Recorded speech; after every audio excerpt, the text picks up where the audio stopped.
The village had no name on any map. It sat between two green hills, far from the noise of cities, far from the rush of modern life. About 300 people lived there. They grew rice in the fields, raised goats on the slopes, and lived the same way their grandparents had lived before them. Electricity had come only 10 years ago. Television arrived 5 years after that. But even with these changes, life moved slowly. People woke with the sun and slept when the stars came out. They knew nothing about concert halls, or music schools, or grand pianos. The closest thing to music in their lives was the singing of birds in the morning and the folk songs. Women hummed while working in the fields. So when the truck came that October morning, nobody understood what was happening. It was a large truck, covered in dust from the long journey on broken roads. The driver looked confused and tired. He stopped in the middle of the village square, checked a piece of paper in his hand, and scratched his head. He asked an old man sitting nearby if this was the village of Dungry. The old man said no, this was Dungry. Similar name, different place. The driver cursed under his breath. He had traveled 6 hours in the wrong direction. His boss would not be happy about this. But here was the problem. The truck was almost out of fuel. The nearest petrol station was 40 kilometers away. The driver made some phone calls, argued with someone on the other end, and finally threw his hands up in frustration. He told the villagers he would leave the cargo here and come back for it later. Someone else would deal with this mess. It was not his problem anymore. He had done enough driving for one day. He and his helper unloaded a massive wooden crate from the back of the truck. It took for village men to help them carry it down. The crate was as long as a small bed and heavy as a full-grown buffalo. They placed it right there in the square, under the old banyan tree where elders usually gathered to talk and play cards. The driver signed some paper, gave a copy to the village head, and drove away without looking back. That truck never came back. Not the next day. Not the next week. Not ever. For 3 days the crate sat there like a mystery. Children climbed on it and pretended it was a ship sailing to distant lands. Dogs sniffed around it with curious noses. Women walking to the well looked at it with suspicious eyes and whispered among themselves. The village head, a serious man with a thick mustache and even thicker eyebrows, called a meeting to decide what to do. Some said they should open it and see what was inside. Others said no, it might be dangerous. What if it was something illegal? What if the police came looking for it and blamed them? One man suggested they push it into the river and forget about it completely. Another said they should break it apart and burn the wood before winter arrived. Wood was always useful in the cold months. The arguments went on and on. Nobody could agree on anything, but there was one person who watched this drama quietly from a distance. A girl of 12 years, thin as a reed, with long black hair that she always tied in a single braid down her back. Her name was Mira.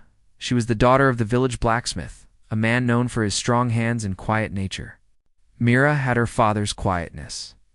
She rarely spoke, rarely played with other children her age. She spent most of her time helping her mother with housework or sitting alone by the river, watching the water flow past the rocks. The other children thought she was strange. They left her alone, and she did not mind. But something about that crate pulled at her heart. She did not know why. She could not explain it even to herself. She just felt it deep in her bones. Every time she walked past the square, her eyes would turn toward that wooden box.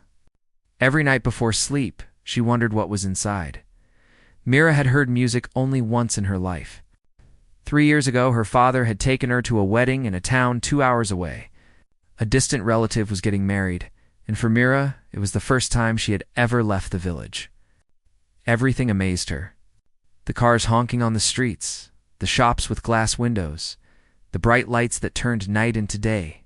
But the thing that stayed with her longest was not any of that. It was the music at the wedding. There was a man playing a keyboard. It was not a grand instrument, just a simple electronic keyboard with plastic keys. But the sounds that came from it were unlike anything Mira had ever heard. Sweet, flowing, sometimes sad, sometimes happy. The notes seemed to speak a language that went straight to her heart.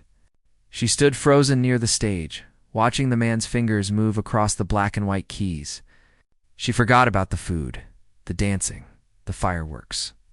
All she could do was listen and feel. When they returned to the village, Mira asked her father what that instrument was called. He did not know exactly. Some kind of piano, he said. City people played such things. Mira asked if they could buy one. Her father laughed gently and told her those things cost more money than he made in a year, maybe 2 years. They were for rich people, not for blacksmiths' daughters. Mira never asked again. She could see the sadness in her father's eyes, and she did not want to make him feel bad. But she never forgot that music. It lived inside her like a secret flame.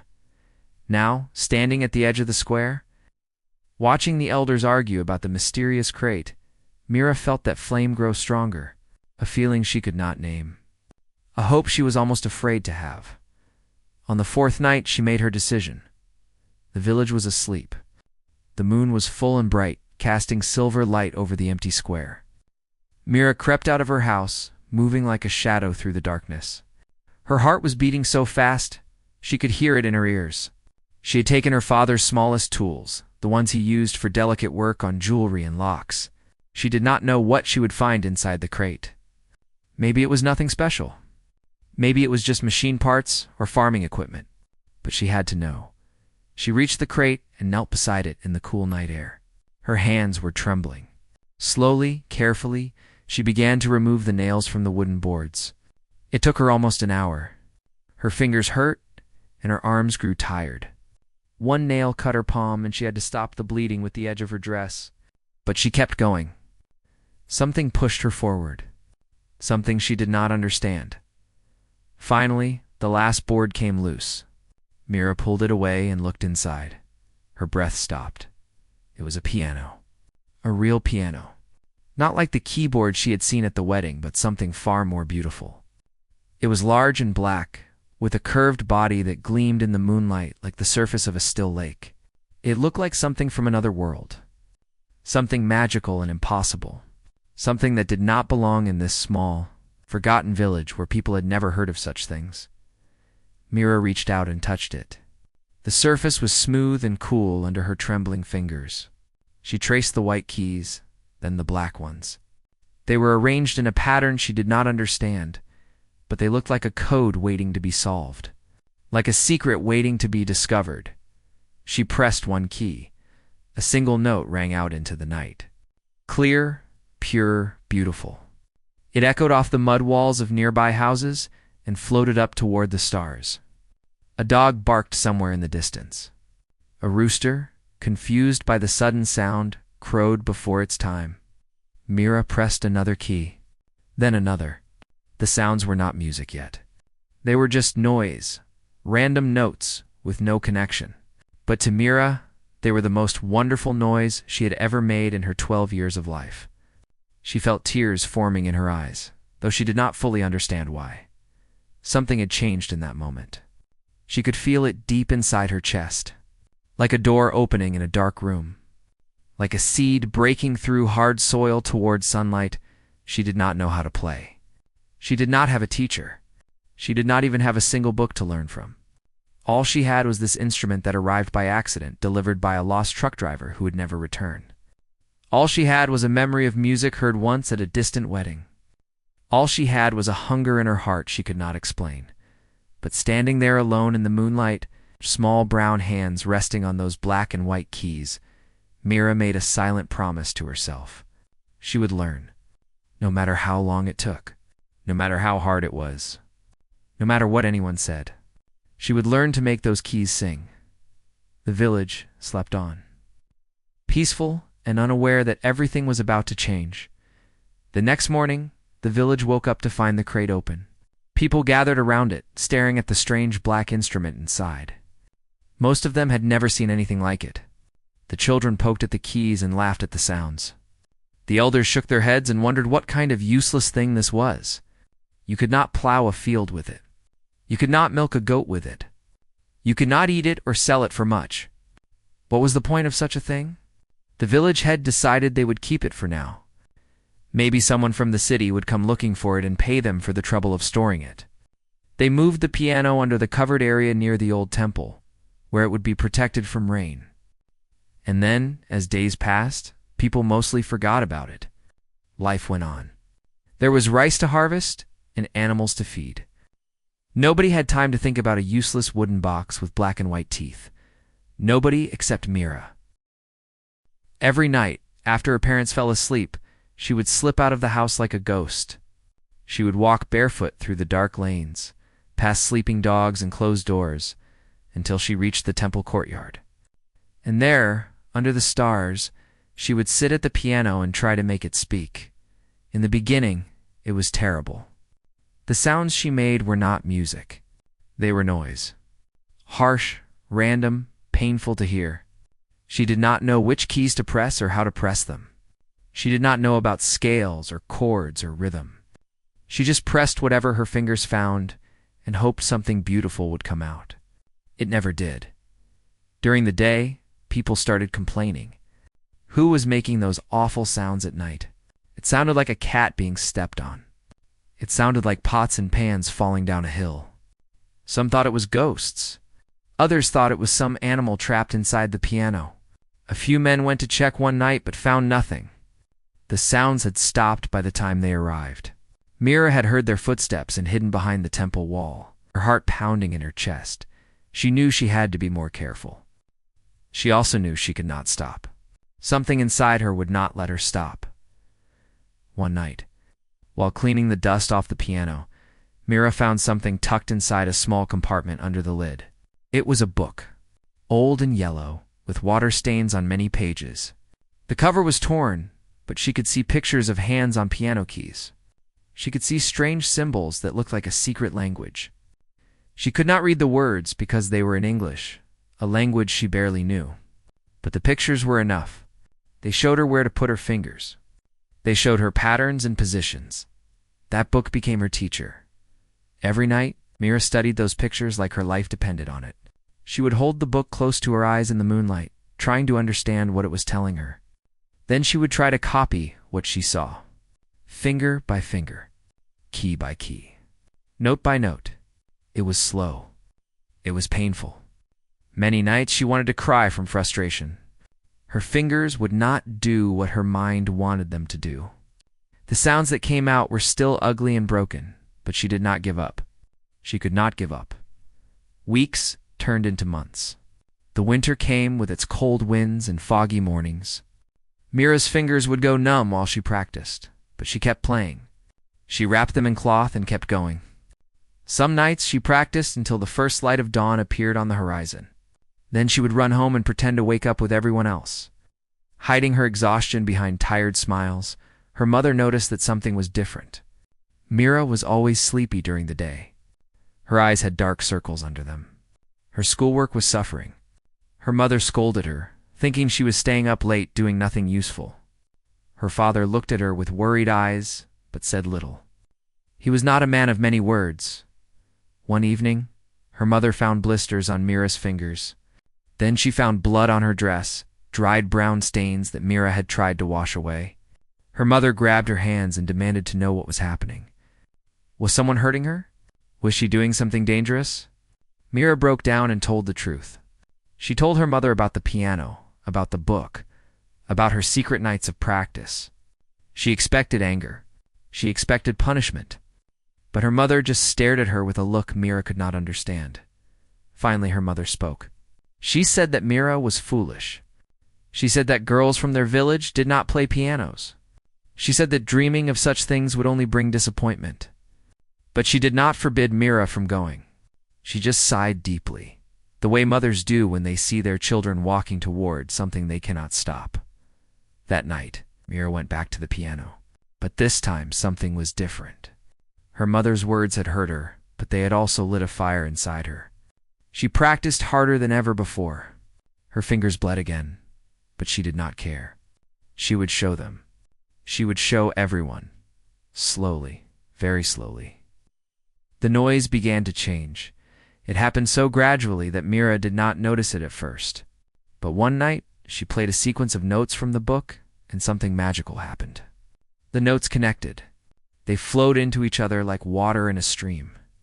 For just a few seconds, it was not noise anymore. It was music. Real music. Simple and rough, but music all the same. Mira stopped playing and stared at her hands. Had she really done that? She tried again. The same notes.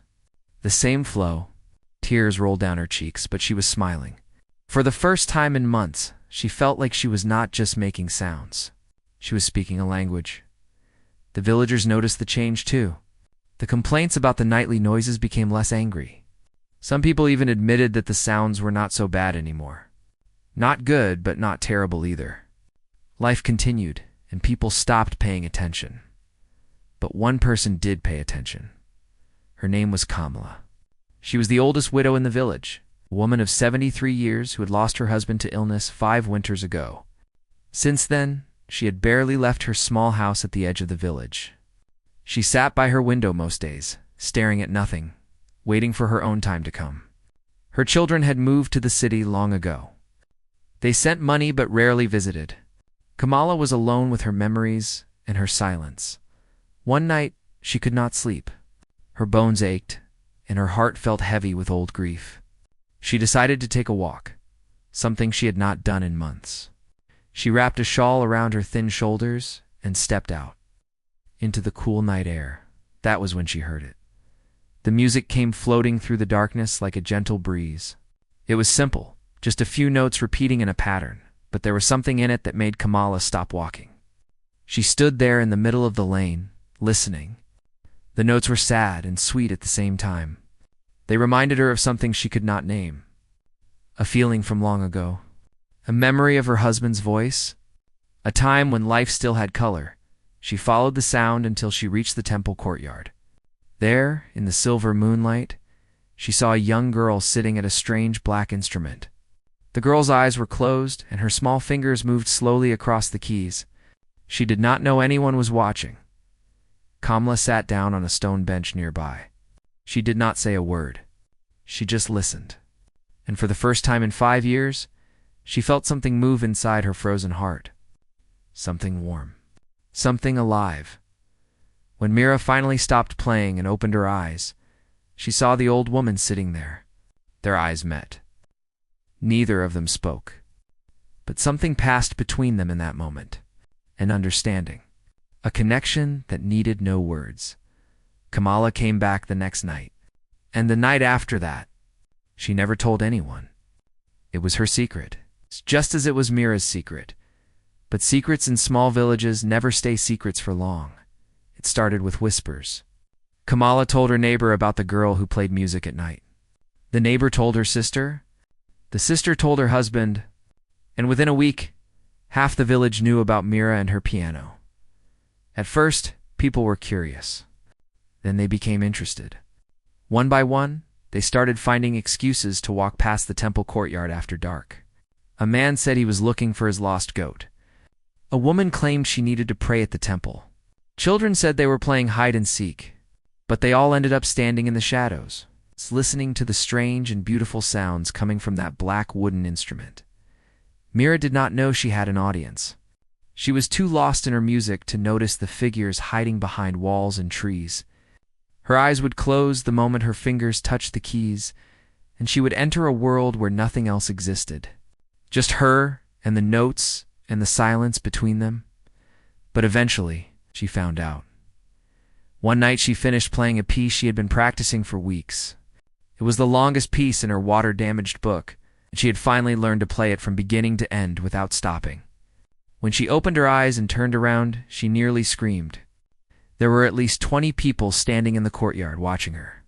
Old men and young women, teenagers and small children, even the village school teacher, a thin man named Rajan who had taught Mira to read and write. Mira's face turned red with embarrassment. She wanted to run away and hide, but then something unexpected happened. The people started clapping. It was not loud or dramatic, just a soft, gentle clapping that filled the night air like the sound of rain on leaves and on their faces.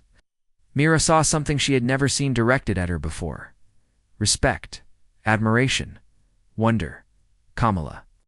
The old widow walked forward and put a hand on Mira's shoulder. She said that Mira had a gift from somewhere beyond this world. And gifts like that were not meant to be hidden.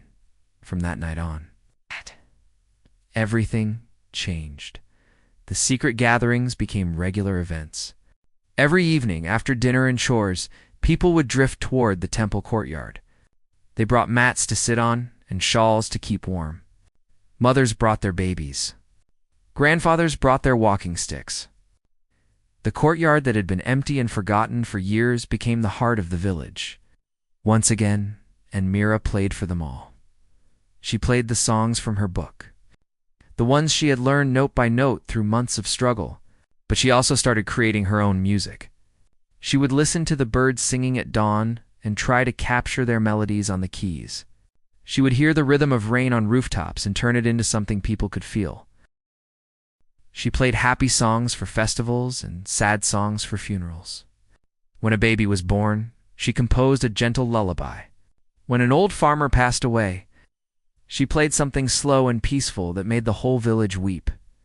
The school teacher, Rajan, became one of her biggest supporters. He was a man who had once dreamed of becoming a musician himself. When he was young, he had loved to sing. He had even traveled to the city once to audition for a music school. But his family was poor, and dreams did not fill empty stomachs. He came back to the village and became a teacher instead. He buried his dreams deep inside and never spoke of them again. But watching Mira play brought those buried dreams back to the surface. He started visiting her during the day, helping her understand the symbols in her music book. He could not play piano, but he knew how to read. Together, they figured out that the strange symbols were called notes, and each note had a name and a place on the keyboard. Mira learned faster with his help. Within months, she was playing things that would take most students years to learn. The village was transforming. Neighbors who had not spoken in years started sitting together during Mira's concerts. Arguments were forgotten. Old grudges were set aside. The music created a space where people could just be together, without judgment or division. Children who used to run wild in the streets now sat quietly, mesmerized by the dancing fingers of a girl not much older than them. But not everyone was happy. The village head, a man everyone called Prodin, watched these changes with growing concern. He was a practical man, a traditional man. He believed that life should follow the old patterns. Men worked in the fields. Women worked in the homes. Children went to school and then helped their parents. There was no place for pianos and concerts and a girl who thought she was something special. He had tolerated the piano at first because he thought someone would come to claim it. But months had passed and no one came. Now this useless instrument was causing disruption. People were neglecting their work to listen to music. Children were staying up too late. The village was becoming distracted from the things that really mattered. One day, Rodonji called a meeting in the village square. He stood under the same banyan tree where the piano had first arrived and announced his decision. The piano would be sold at the next big market in the town. A dealer had already shown interest. The money from the sale would be used to buy a new irrigation pump for the fields. This was practical. This was useful. This was what the village needed. The crowd fell silent. People looked at each other with worried eyes. A few nodded slowly, seeing the logic in the Prodin's words. Water was more important than music. Everyone knew that. But then Kamala, the old widow, stood up. Her voice was weak and shaky, but her words were clear. She said that the piano had given her a reason to live again. Before Mira's music, she had been waiting to die. Now she looked forward to each evening. She had friends again. She had something to feel. Rajan, the school teacher, stood up next. He said that the children were learning things no school could teach them. They were learning to listen, to feel, to appreciate beauty. These were not useless skills. These were the things that made life worth living. One by one, others stood up. A young mother said the music helped her baby sleep. An old farmer said his back pain felt less severe when he listened to Mira play. A teenage boy admitted he had been thinking of running away to the city. But the evening concerts had made him feel like the village was home. Prodinji listened to all of them with a stone face. When everyone had finished speaking, he simply shook his head. He said that feelings and emotions were fine, but they did not grow crops. They did not feed families. The piano would be sold at the end of the month. His decision was final. That night, Mira sat alone in the temple courtyard. She did not play.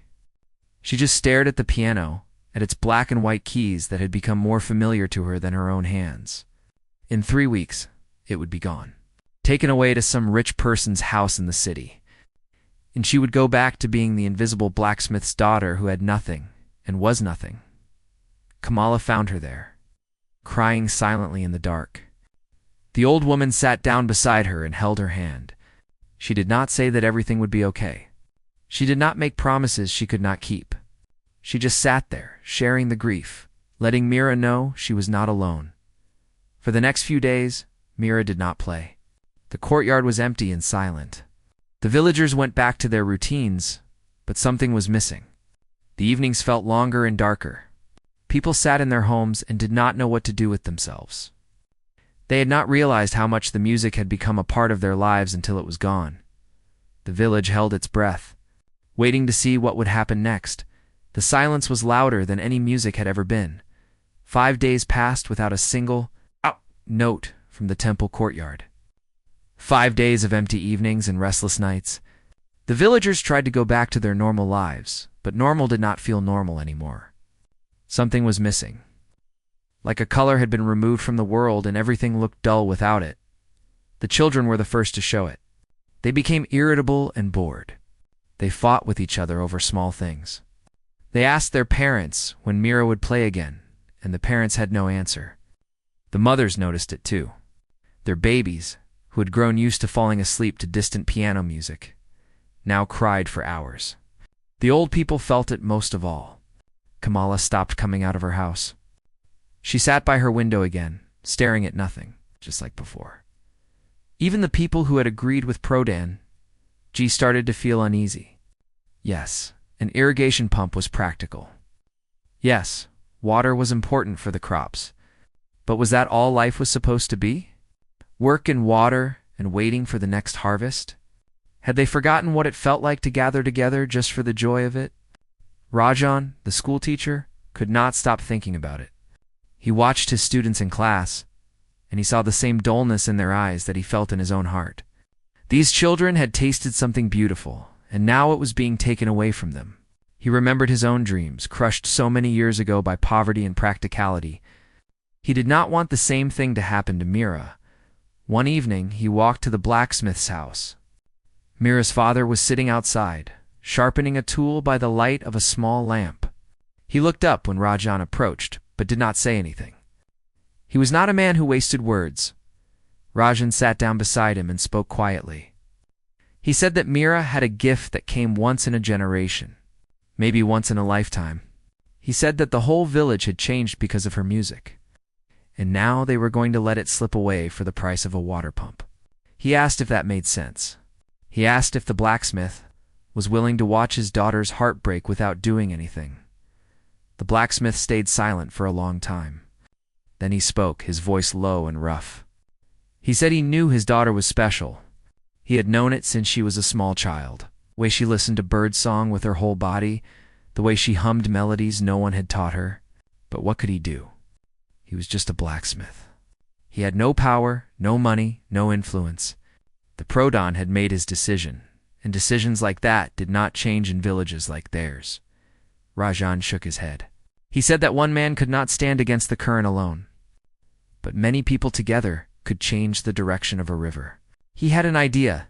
It was simple, maybe even foolish, but it was worth trying. The next morning, Rajan went from house to house with a piece of paper and a pen. He explained his plan to everyone who would listen. They would collect signatures from every person who wanted to keep the piano. They would show Pradhanji that this was not just about one girl or one instrument. This was about the whole village. This was about what kind of place they wanted to live in. Some people signed immediately. Others hesitated, afraid of going against the village head. A few refused, saying it was not their business. But by the end of the day, Rajan had collected over 100 signatures, more than a third of the village. It was not enough to force Pradhanji to change his mind, but it was enough to make a statement. Meanwhile, something else was happening that nobody in the village knew about. In a town 3 hours away, a young woman named Priya was visiting her grandmother for the weekend. Priya worked for a newspaper in the city. She wrote stories about ordinary people doing extraordinary things. Her editor was always telling her to find stories that would make readers feel something. Stories with heart. On her second night there, Priya overheard a conversation at the local tea stall. Two men were talking about a village in the hills, where a young girl had taught herself to play piano. A piano that had arrived by accident on a lost truck. The girl was so good that the whole village gathered every night to listen to her. But now the village head was going to sell the piano and the girl had stopped playing. Priya felt a spark of interest. This was exactly the kind of story she loved to tell. The next morning, she borrowed her uncle's motorcycle and rode up into the hills to find this village. She arrived just as the sun was setting. The village looked ordinary enough. Small houses with thatched roofs, cows wandering in the lanes, children playing in the dust. But there was a heaviness in the air that she could feel, a sadness that did not match the peaceful scenery. She asked around and found Rajan, who told her the whole story. He showed her the petition with all the signatures. He took her to meet Kamala, who cried while describing how the music had saved her from despair. He introduced her to Mira's parents, who spoke about their daughter with a mixture of pride and helplessness. Finally, Priya asked if she could meet Mira herself. They found her sitting by the river alone, throwing pebbles into the water. She looked younger than 14, small and thin, with tired eyes. When Rajan explained who Priya was and why she had come, Mira just shook her head. She said there was no point. The piano would be sold in 2 weeks. It was over. Priya sat down beside her on the riverbank. She did not push or pressure. She just talked. She told Mira about her own life, about the struggles she had faced becoming a journalist in a world that told her she could not do it. She said that giving up was easy. Anyone could give up. But fighting for something you loved even when it seemed hopeless. That was what made a person's story worth telling. Mira listened without speaking. The river flowed past them, catching the last golden light of the day. Finally, Priya made a request. She asked Mira to play one more time. Just once. Not for the village, not for Pradhanji, not for anyone else. Just for herself. Just to remember why she had started in the first place that night. Mira walked to the temple courtyard for the first time in almost 2 weeks. The piano sat there waiting for her, covered in a thin layer of dust. She wiped it clean with her dupatta and sat down on the wooden bench. Her fingers hovered over the keys, trembling slightly. She did not know that Priya was standing in the shadows with her phone. Recording, she did not know that half the village had quietly gathered behind the walls. Holding their breath, she closed her eyes and began to play. The music that came out was different from anything she had played before. It was not from the book. It was not copied from birdsong or rainfall. It came from somewhere deep inside her, from a place where all her pain and hope and love had been stored for months. It was the sound of a girl who had found something precious and was about to lose it. It was the sound of a village that had learned to feel again. It was the sound of a heart breaking and healing at the same time. She played for almost 20 minutes without stopping.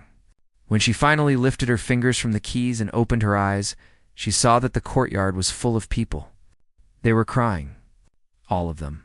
Even Pradhanji, who stood at the back with tears running down his weathered face. Nobody spoke. Nobody needed to. The music had said everything. Priya uploaded the video that night. By morning, it had been shared 5,000 times. By evening, it had crossed 100,000 views. By the end of the week, people all over the country were talking about the village girl who taught herself piano on an instrument delivered by mistake, and everything was about to change in ways none of them could have. Imagine, the village had never seen so many strangers before. They came in cars and buses and motorcycles, journalists with cameras and microphones, city people in fancy clothes who looked at the mud houses with curious eyes, a television crew that set up bright lights in the temple courtyard and asked Mira to play while they filmed. The narrow lanes that had known only bullock carts and bicycles were now crowded with vehicles that had no business being there. Mira's story was everywhere. Newspapers printed her picture on the front page. Television channels ran special reports about the village girl who taught herself piano. Social media was filled with clips of her performance, shared by thousands of people who had never heard of this tiny village in the hills. Some called her a genius. Others called her an inspiration. A few called her a miracle. The attention was overwhelming. Mira, who had spent most of her life being invisible, suddenly could not walk 10 steps without someone asking for a photograph or an interview. She smiled and answered their questions politely, but inside she felt like she was drowning. This was not what she had wanted. She had only wanted to play. She had only wanted to make music that touched people's hearts. She never asked for fame or cameras or strangers invading her quiet village, but with the attention came something else. Something that changed everything. Donations started pouring in from all over the country. People who had watched the video and felt moved by Mira's story wanted to help. They sent money through online transfers, through the newspaper office, through anyone who could get it to the village. Within 2 weeks, enough money had been collected to buy 10 irrigation pumps, enough to fix the village school, enough to build a small community hall where people could gather. Protege quietly dropped his plan to sell the piano. He never apologized or admitted he was wrong. He just stopped talking about it, and everyone understood. The piano would stay, but the biggest change came in the form of a letter. It arrived one morning, hand-delivered by a man in a crisp white shirt who had traveled all the way from the National Music Conservatory in the city. The letter was addressed to Mira. Her hands trembled as she opened it. Her father stood beside her, trying to read over her shoulder even though he could not understand the English words. Rajan, a schoolteacher, translated for them. The letter said that the conservatory had seen Mira's video. They said her talent was extraordinary, something they had rarely witnessed in all their years of training musicians. They wanted to offer her a full scholarship to study at their institution. All expenses paid. Housing, food, books, everything. All she had to do was say yes. Mira's mother burst into tears. Her father stood frozen, unable to speak. The man in the white shirt smiled and said that Mira had a chance to become one of the greatest pianists in the country, maybe in the world. All she had to do was leave the village, come to the city. Leave the village. Those 3 words hit Mira like a stone in the chest. She looked around at the familiar lanes, the temple courtyard, the faces of people she had known all her life. She thought of Kamala, who would be alone again without her evening music. She thought of the children who gathered every night to watch her play. She thought of Rajan, who had helped her learn to read the mysterious symbols in her music book. She thought of her parents, who had never been more than 20 kilometers from where they were born. How could she leave all of this behind? She asked the man if she could have time to think. He said, of course. This was a big decision, but he also said that opportunities like this did not come twice. He left his card and promised to return in 1 week for her answer. That week was the hardest of Mira's life. She could not eat. She could not sleep. She spent hours sitting by the river watching the water flow and wishing it could carry her confusion away. Everyone had an opinion about what she should do, but nobody could make the choice for her. Her mother said she should go. This was a chance to become something, to escape the hard life of the village. Her father said nothing, but she could see the pride and fear fighting in his eyes. Rajan said that her talent was too big for this small place, that she owed it to herself to see how far she could fly. But Kamala, the old widow who had been her first audience, held her hand and said something different. She said that Mira's music had already changed lives right here in this village. She said that sometimes the greatest gift was not reaching for the stars, but lighting a lamp where you stood, on the 6th night. Mira made her decision when the man returned. She told him that she would accept the scholarship, but with one condition. She would study in the city for 6 months each year. The other 6 months, she would return to the village. She wanted to learn everything she could, but she also wanted to teach. She wanted to share what she learned with the children here, so that music would not leave when she left. She wanted to plant seeds that would grow even when she was not there. To water them, the man from the conservatory looked surprised. Students usually begged for more time at the institution, not less. But after a long pause, he smiled. He said he would speak to his directors. He said that they might agree, given the unusual circumstances. A week later, a new letter arrived. Her condition had been accepted. 3 years passed like a dream. Mira traveled back and forth between two worlds. In the city, she learned from masters who had spent their whole lives studying music. She practiced on grand pianos in concert halls with perfect acoustics. She performed in front of audiences of hundreds, then thousands. She won competitions and received awards. Her name became known in circles where village girls were never supposed to belong. But every 6 months, she came home. And in the village, she taught. She started a small music school in the community hall that had been built with donations. At first, she had only 5 students, then 10, then 20. She did not have enough pianos for everyone, so she taught them on whatever she could find. Old keyboards bought from second-hand shops, harmoniums borrowed from the temple, even pots and pans arranged on a table to teach rhythm. The children learned quickly. Some of them had the same fire in their eyes that Mira had once seen in her own reflection. She knew that not all of them would become musicians. Most would grow up to be farmers and shopkeepers and teachers and parents, but they would carry music inside them. They would know that beauty existed and that they were capable of creating it. By her 5th year of teaching, 3 of her students had won regional competitions. One had received a scholarship to the same conservatory where Mira had studied. The village, that had once been invisible on every map, was now known as the Village of Music, a place where something magical had taken root and grown. Pradhan Ji passed away in the 7th year, and a new village head was chosen. By then, nobody remembered that the piano had almost been sold for a water pump.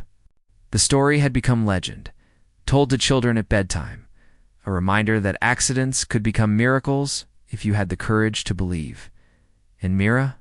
She never became the most famous pianist in the world. She never played in the grandest concert halls of Europe or America. But she did not mind. She had found something more valuable than fame. She had found purpose. The piano still sits in the temple courtyard today, a little older and worn, but still beautiful. Every evening, as the sun sets behind the hills, someone sits down to play. Sometimes it is Mira. Sometimes it is one of her students.